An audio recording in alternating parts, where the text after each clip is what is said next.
Yeah, so this week we attended the Women's Day of Action called by the Council of Trade Unions. Maybe we met some of you there. Yeah, I thought that the speeches at that rally were largely really good, especially the fire brought by Jessica Tupai, the youth MP for Wellington Central, who said, "I refuse to accept that my work and the work of others is considered to be worth less than a man's." So we are in a political moment where working women are mobilising against direct attacks on our mana. So what I want to do is to contribute to that moment by offering a broader discussion about what the connection is between capitalism and sexism. And equal pay is actually a really great place to start with that discussion. So on 11th of May, I Tangata reporter Connie Buchanan interviewed a Wahine Māori support worker who was directly impacted by the coalition's attacks on equal pay. So the interviewee is a community health support worker who works with elderly and disabled people. So she describes the intensive care that these clients need, some of whom are paraplegic, for example. She also describes giving mental health support. So in one instance, walking in on a client who is trying to commit suicide. So as she says, care workers are often first responders. She says that she loves her job, which helps people to keep their autonomy. She also describes how her work relieves the strain on overcrowded hospitals. Most of her colleagues have up to 20 clients a day, that's normal, and they are doing things like eating in their cars to help them in order to get through all of that work in a day. So their employer pays minimum wage. So this worker spends 70% of her monthly income on rent. She is a single mother and sometimes she has to go to the food bank in order to feed her son. So she says, quote, "I worked as a labourer before this. I worked mainly with men. It got to the point where I thought, nah, stuff this. I'm not here to get treated like I'm a piece of something." So she left. She says, "Back then, I used to be in credit with my power company. Now I get warning notices. I've started to put feelers out for private clients so that I can earn a bit more. But if I'm working longer hours or more at night, then who misses out? My son." Her employers have pushed back against wage increases. They threaten their workers, saying if there's industrial action, there will be consequences. She says that the last pay rise that they were given, aside from increases in the minimum wage, was 3% in 2007. She says, quote, "That's why the pay equity claim was so important. That sort of action is the only way we have of forcing our employer to pay us more. We're women. We're Māori and Pacifica women, women from migrant communities, Indians and Filipinos, and it's like they don't value us. And now this government seems to assume that what we do, these jobs, aren't very valuable or important either." So she describes the cutting of pay equity claims as a punch in the gut. So I want you to keep this kōrero in mind throughout the talk because it touches on so many facets of what I want to talk about.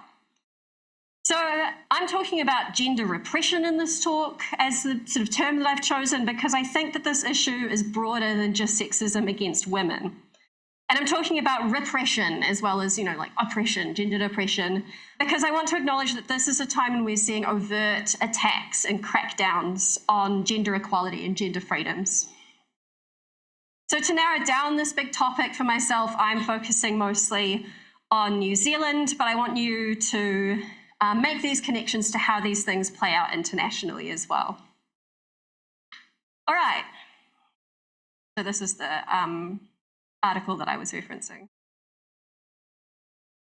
So, contrary to the Flintstones way of viewing history, the specific gender roles of our society are not universal and unchanging, and nor is gendered oppression. So I want to talk a little bit about my understanding of this because that kind of gives the basis then for the rest of the discussion that I'm having. So my understanding of gender is what I call historical materialist. So gender, as we say, is a social construct. There's no biological reason why pink is for girls and blue is for boys.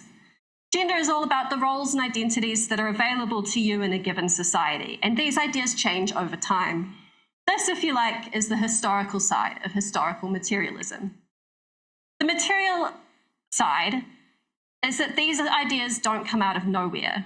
So the very word culture, as someone in this room has pointed out in the past, comes from the soil, from the practice of like cultivating the soil. So cultural ideas are shaped by the environment and by how we relate to the environment. In particular, gender is shaped by the work of sustaining a society and how that work is divided. So our bodies are part of this equation, but it is a very complicated equation and our bodies are only one part of it. So there isn't a reductive one-to-one relationship between reproductive biology, for example, you know, the realities of having children, breastfeeding, and a rigid binary division of labor or rigid gender roles. For one thing, human biology is diverse. Intersex people exist. And many of the differences between the sort of so-called biological sexes actually tend to exist on a spectrum with a lot of overlap between them. In any given society, factors like age, strength, skill, and personal preference can be just as salient in the division of labor in a society. When it comes to reproductive biology, the ways and the extent to which this impacts the division of labor and gender roles depends on things like how childcare is organised, what sort of work is available for pregnant and breastfeeding people, what technology is available, how easily accessible is contraception and how can pregnancy be controlled, and what are the incentives to have more or less children. These are just some of the factors that can influence, you know, the evolution of gender roles in many different societies. So with so many diverse factors and such complex and at times unexpected relationships between the cultural and the material and the historical, it's no wonder there has been such a huge variety in gender roles across time and across cultures, including differing numbers of socially recognized genders, varying ability to move between gendered roles, and varying levels of equality between people of different genders. So this is an article I recommend reading from Ashley McFall about Fa'afafine, which is an Indigenous Samoan gender. So that's, you know, very briefly some thoughts about gender as a concept. So what about gender under capitalism? So the evolution of gender roles under capitalism has been complex, and the history of gender under capitalism has been very complex, more complex than I can talk about in one talk. So here's the complexity of gender under capitalism slide, and please feel free to draw on any of these threads in the discussion if you would like to, or any others that you can kind of think of. Yeah, or sort of tag yourself, you know, I'm androgynous Edwardian baby. All right, but overall, thank you for the one person who laughed at that. But overall, the capitalist era has been one of rigid, persistent, and unequal gender divisions. Some of these divisions are clearly influenced by the social structures that came before capitalism. So I'm not going to pretend that I'm an expert on European feudal gender roles, but what I do have a fairly good grasp on is capitalism, because I live here. And what's clear to me is that the sexism of capitalism isn't simply a relic of an older age, but that capitalism itself generates and sustains particular forms of gender oppression. So the upshot of this is that women are an oppressed group under capitalism, as are gender and sexual minorities, and along with oppressing specific groups, capitalist gender structures restrict and discipline our whole class. So the oppressive nature of gender roles under capitalism is tied to the fact that capitalism is a class society with a ruling class that needs to exert control over the population, and the fact that the underlying principle of this society enforced by this ruling class is the accumulation of profit. Central to capitalist gender roles is the nuclear family. So in this model, individual families made up of parents and children are responsible for sustaining themselves. And as the capitalist class owns and controls the means of production, land, resources, etc., working class families have to rely on a wage to sustain themselves. The traditional model of this, and that's quite complicated in reality, but the traditional model is that a man works for a wage to support his family, while women do the work of caring for the home and the family unpaid.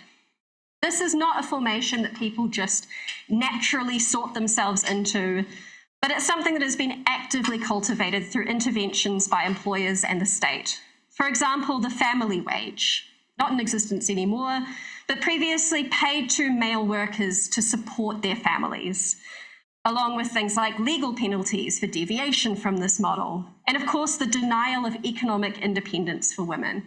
So in New Zealand, it wasn't until the 1980s that single women could reliably open their own bank accounts and take out mortgages in their own name without requiring a male relative to guarantee the loan. So the exporting of capitalism from Europe through colonialism imposed these relations across the world through brutal suppression of gender diverse practices.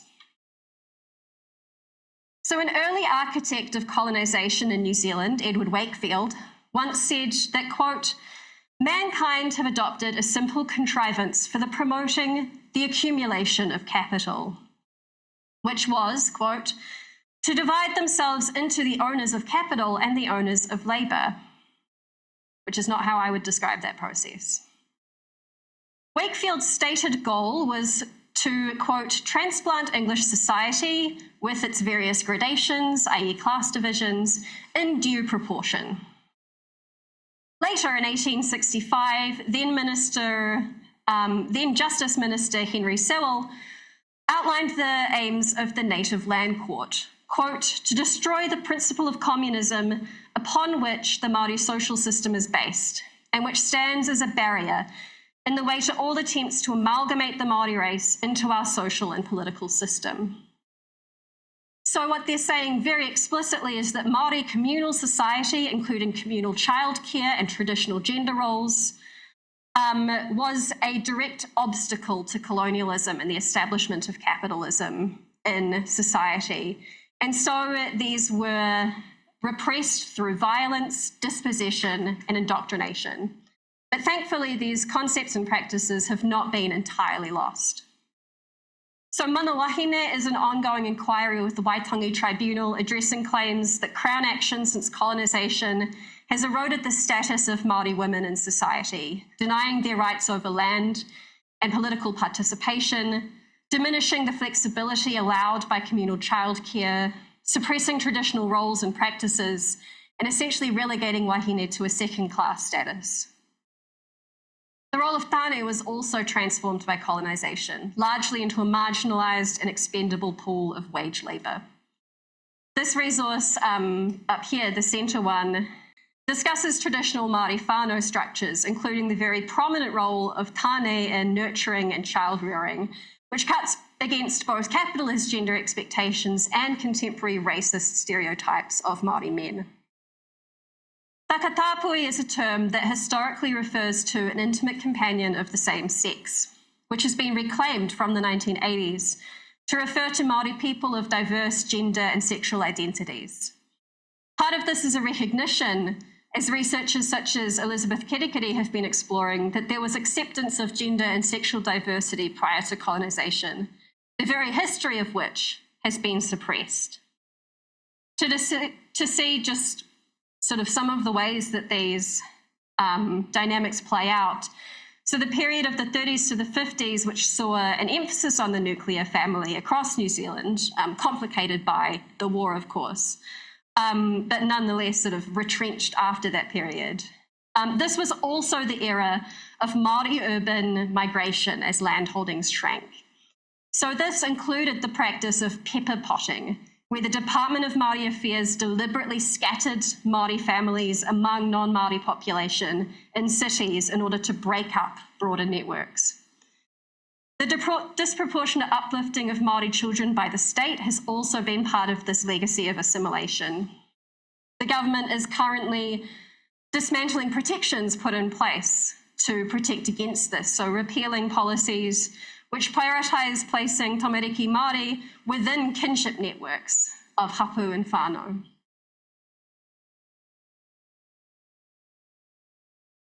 So let's turn to more of these contemporary attacks. So the concept of social reproduction has been an important one for Marxists when it comes to understanding the link between gender and profit. Social reproduction is a term for all of the work that goes into reproducing the working class on an individual and generational level. So we're thinking childcare, education, cooking, cleaning, healthcare. In a modern capitalist country like New Zealand, some of this is socialized. So you have public childcare, healthcare, housing, etc. But a lot of it is privatized, either bought and sold for a profit or done by individual families in the home. This becomes a site of class struggle, as the capitalist class fights to fork over as little as possible into this process, which keeps them supplied with labour, or to open more of it up to profit making. You can see these dynamics at play in New Zealand and around the world today, as governments respond to economic difficulties by cutting or privatising social services, pushing more of the burden onto individual families. The traditional model of the nuclear family assumes a male breadwinner and a female homemaker. This is not a literal reality for most working class families today, but the dynamics of this model persist.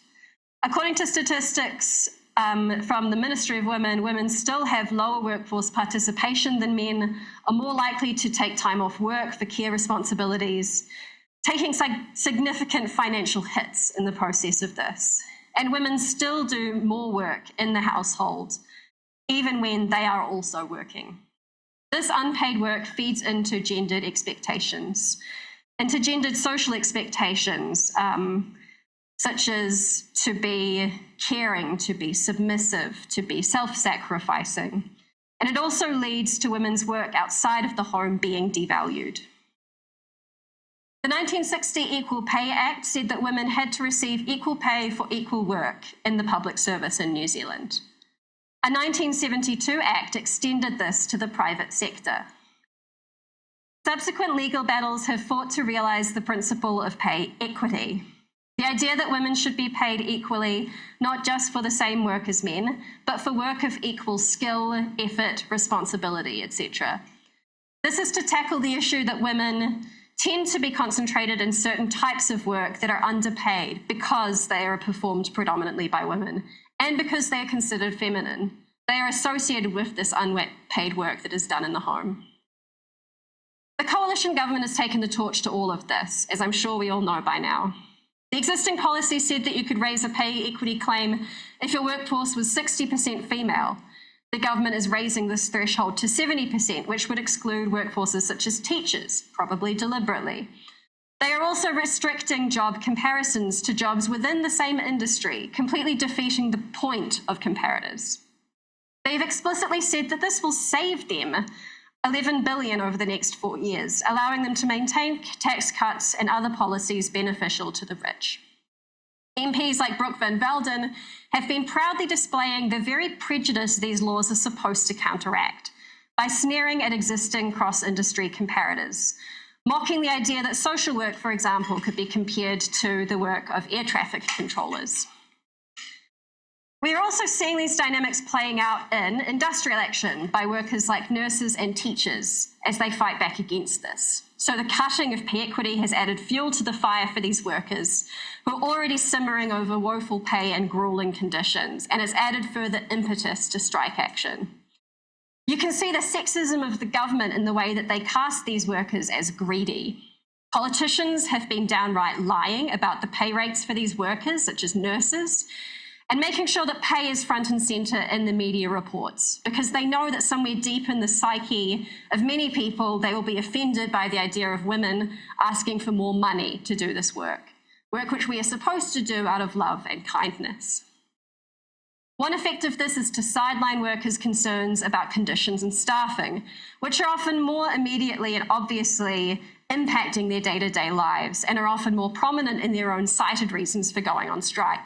And of course, working in terrible conditions is also something you're meant to just put up with if you're in a female-dominated workforce.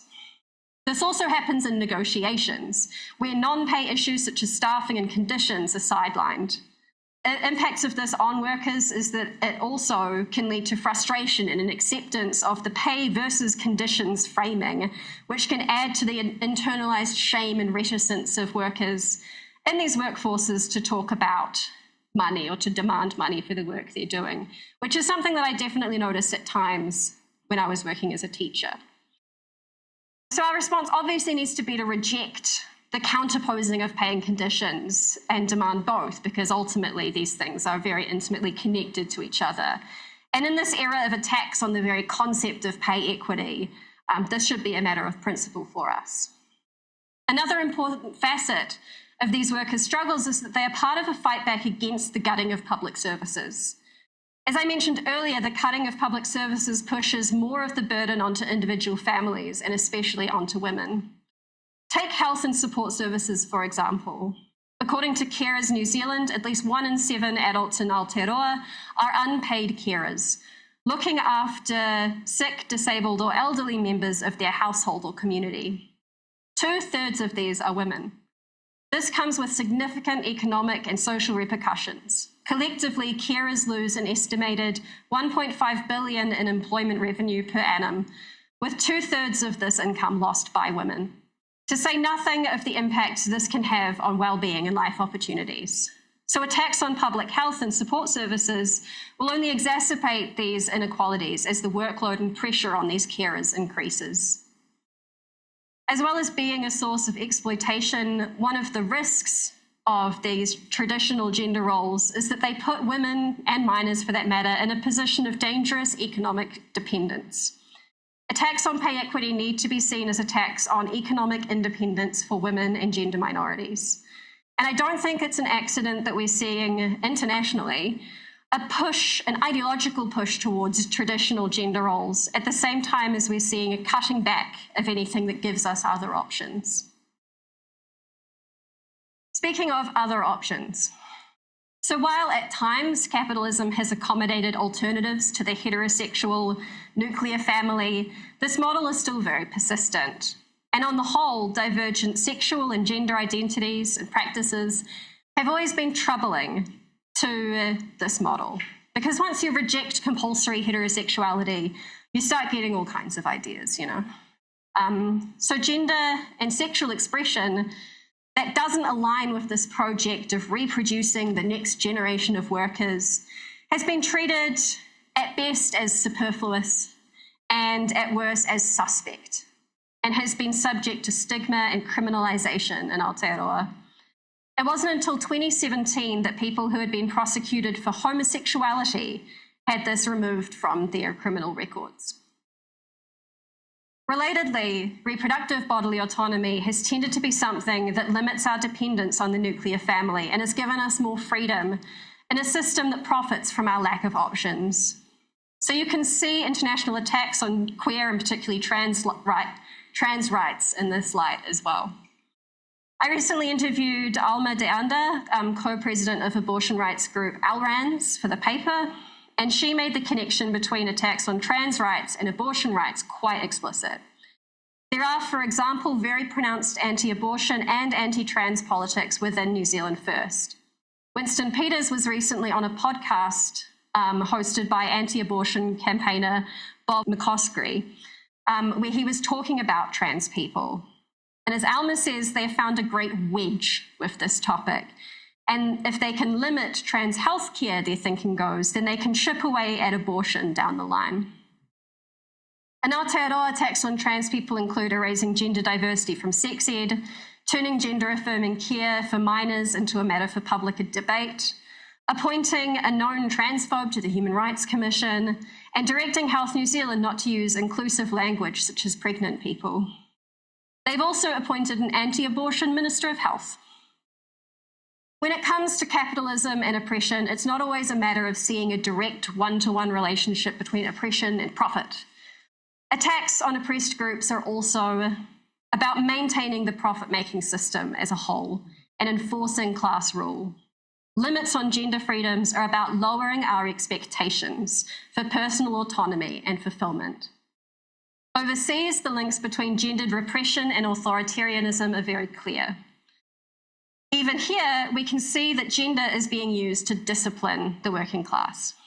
In the same way that they're sneering at the idea that librarians and cleaners might be of value, they are sneering at the idea that workers might have a right to express ourselves in terms of our gender and sexuality. This is an era of austerity, and we don't get nice things. And then, of course, you get the use of trans people as scapegoats. New Zealand First and Winston Peters in particular are taking advantage of trans people as a misunderstood minority to whip up prejudice and get themselves attention. Removing, quote, gender ideology from schools was in their agreement with National, as was attacking trans inclusion in sports. They've also tried to put forward a trans bathroom ban. And of course, there's that proposed members' bill legislating the definition of man and woman. As a ballot bill, there is a chance that this may never even be debated. The point of announcing these bills is that it gives Peters a chance to say nasty transphobic stuff in public. The benefit to the right as a whole is that people are distracted from the real threats facing them, which are actually not coming from trans people. Politicians stirring up transphobic sentiment bear blame for emboldening bigots like Brian Tamaki, who has been mobilising his Man Up group to attack pride and drag events. And they'll try to distance themselves, saying, well, I'm not against trans people, I just have questions. But this is a direct outcome. Which brings us to discussing men. So, that one gets a laugh, okay. There is a common misconception that the right cares about men and the left doesn't. To clarify, the right does not care about men, it cares about masculinity. For the right, masculinity is a tool which helps them exploit the labour of working class men, feed them to the imperial meat grinder that is the military, and turn them into shock troops against movements for liberation. As well as reproducing the next generation, the nuclear family has a role in disciplining workers. So I had a whole spiel about The Simpsons, which I used to illustrate this last time, which I won't do today, but I can do later on in the discussion if you want to hear it. So to be clear, the disciplining role of the working class is that if you have children to feed at home, you are less likely to kick up a stink at work. And this applies to workers of all genders who have dependents. It especially applies to single parents, 82% of whom are women. And it's something that all of the cuts that we've talked about already would exacerbate. But culturally, this is something that is still seen to apply especially to men. So the legacy of men as breadwinners creates volatile gendered dynamics. The family wage, at the end of the day, entailed the exploitation of working class men, with the added emotional baggage that warps intimate and family relations and creates dangerous power dynamics within the home. So you may not be able to talk back to your boss, but you can take it out on your wife and kids, because after all, they are reliant on your income. The idea of a patriarchal single income family still culturally and materially shapes a society in all of the ways we've already discussed, even though most working class families do not literally fit this mold. And there are still many sort of traps and situations you can end up in our current society where you are economically dependent on an abusive partner. In the current political situation, there is an ideological push towards this traditional family without there being very much material basis for it. So far from reinstituting something like a family wage or building state homes, governments are attacking low wages, cutting jobs, and attacking welfare. Contrary to fantasies pushed by the right, masculinity has no ability to conjure jobs or raise wages. And neither do the actions of these right-wing governments. There is a general contradiction in capitalism where we are pushed into nuclear families, but then these families are also torn apart. So think of the woman I quoted in the opening who was too busy working to support her son to have time to see her son. When gender dynamics are introduced, this mismatch between the expectations and material reality creates personal distress, yes, and it also creates precisely the conditions that lead to an uptick in family violence, intimate partner violence, and other forms of gendered violence. Interpersonal violence is one of the ways that men get turned into shock troops to enforce class rule. It also happens through recruitment to the military or police, radicalization into acts of individual terrorism, and recruitment into right-wing movements.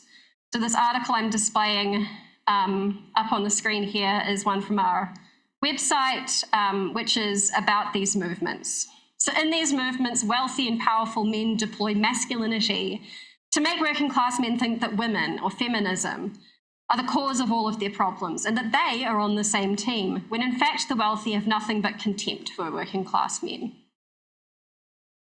So in Aotearoa, the Gender Attitudes Survey, run from 2017 to 2023, has shown that while there is still broad support for gender equality in New Zealand, there has been a small but worrying trend towards conservative gender attitudes in some regards.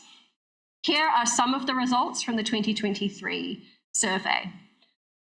Another one which isn't listed up on the screen, which is concerning, is that 41% of male respondents believed that, quote, false rape accusations are common. The survey also found that while there was an increase in accepting attitudes towards transgender people, perhaps surprising if you're being flooded with sort of information from the right wing, this was much lower among men than among women. So any increase in oppressive attitudes poses a risk to our class, both in the harm that can be inflicted on oppressed groups and in the erosion of the solidarity that we need in order to fight for our rights. So in conclusion, on a more positive note, I think we are seeing a positive counter-example to all of this in the latest round of class struggles, as I've already alluded to. So the practice of fighting for your rights is an assertion of inherent dignity and worth. Unlike the illusory promises of masculinity and traditional gender roles, in class struggle there are actual opportunities to defend jobs, improve working conditions, and put food on the table. The issue for those who are attached to traditional masculinity is that class struggle at its most successful challenges those ideologies. It challenges hierarchy, telling you to act collectively to confront your boss rather than try to climb the ladder. It necessitates solidarity, working together with people of all genders and sexualities as comrades in struggle, and with this, the deconstruction of sexist stereotypes. It involves recognizing that demands for dignity, for rewarding and fulfilling work, and for security for your loved ones are not things that are exclusive to men, and that they are actually things that any worker can aspire to. If you are concerned for the well-being of the class as a whole, it also involves acknowledging that one's worth should not be defined by productivity, and that people have a right to dignity and respect when they are not in paid work. In fact, while we push for equal pay in the here and now, our vision is for a society where no one is dependent on a wage, whether that wage is being handed down to you by a husband or by a boss.